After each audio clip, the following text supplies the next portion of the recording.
കാത്തിരിക്കുന്നവർക്ക് അറിയില്ല എന്നാണ് എനിക്ക് തോന്നുന്നത്.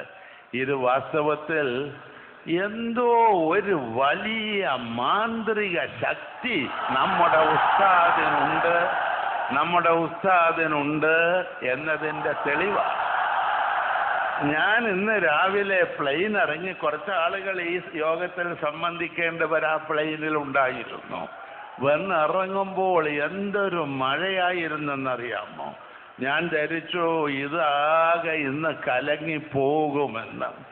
പക്ഷേ എന്താണ് ഉസ്താദ് ഇതിന് ചെയ്തത് എന്ന് അന്വേഷിക്കേണ്ടി, അതുകൂടി അന്വേഷണ വിധേയമാക്കണമെന്ന് ചിലർ പറയാനിടയുണ്ട് എന്ന് മാത്രമേ ഞാൻ പറയുന്നു.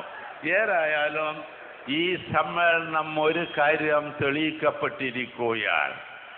മുസ്ലിം സമുദായത്തിൽ ഏറ്റവും ഉന്നതനായ നേതാവ് കാന്തപുരം ഉസ്താദാണ് എന്ന് തെളിയിക്കുന്ന സമ്മേളനമാണ് ഇവിടെ നടന്ന് കാണുന്നത്. ഇതിൽ അസൂയപ്പെട്ടിട്ടൊന്നും കാര്യമില്ല എന്ന് മാത്രം ഞാൻ നിങ്ങളോട് പറയട്ടെ.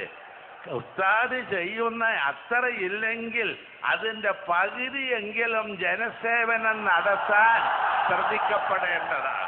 അങ്ങനെ ചെയ്താൽ ജനസേവനത്തിനുള്ള പിന്തുണയാണ് ഇവിടെ ലഭിച്ചതെന്നുള്ള കാര്യം നിങ്ങൾ കാണണം.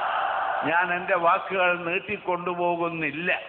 ഒരു കാര്യം ഞാൻ പറയട്ടെ.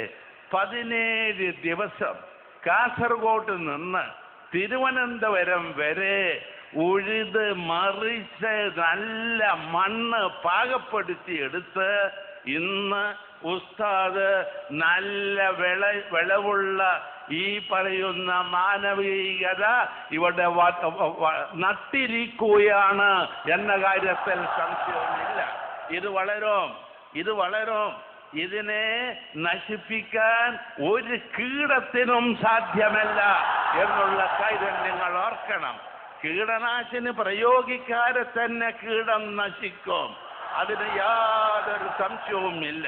ഈ മാനവികത ഈ മണ്ണിൽ വളരും. കാരണം ആ നിൽക്കുന്നത് മുസ്ലിം പള്ളിയാണ്, അതിനെ തൊട്ട് കാണുന്നത് ഹൈന്ദവ ക്ഷേത്രമാണ്, അതിൻ്റെ മുമ്പിൽ കാണുന്നത് ഒരു ചർച്ചാണ്.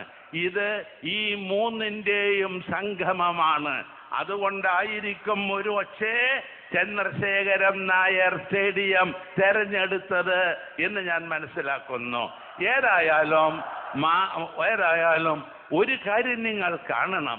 നമ്മുടെ രാഷ്ട്രപിതാവായ മഹാത്മാഗാന്ധിജി ഇവിടെ ജീവിച്ചത്, ജീവിതകാലം മുഴുവൻ പ്രവർത്തിച്ചത് മാനവികീയതയ്ക്ക് വേണ്ടിയായിരുന്നു. അദ്ദേഹം അവസാനം മരണപ്പെടേണ്ടി വന്നത്, അദ്ദേഹത്തിൻ്റെ ജീവൻ ബലിയർപ്പിക്കപ്പെടേണ്ടി വന്നതും അതിനു വേണ്ടിയാണ് എന്നുള്ള കാര്യം നാം കാണണം.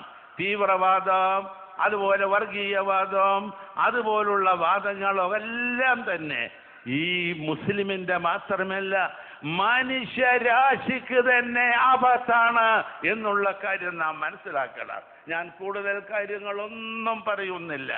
ഏതായാലും മഹാത്മാഗാന്ധിജി ഉയർത്തിപ്പിടിച്ച ആ മുദ്രാവാക്യമാണ് ഇന്നിവിടെ നാം ഉയർത്തിപ്പിടിക്കേണ്ടത്.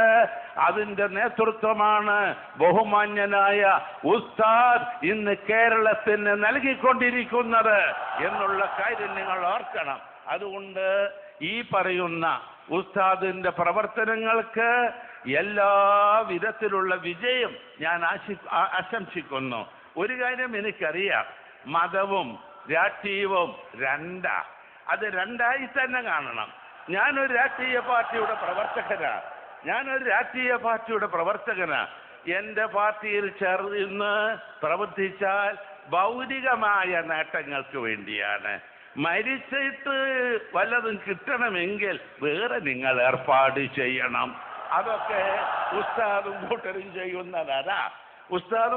ചെയ്യുന്നതാ.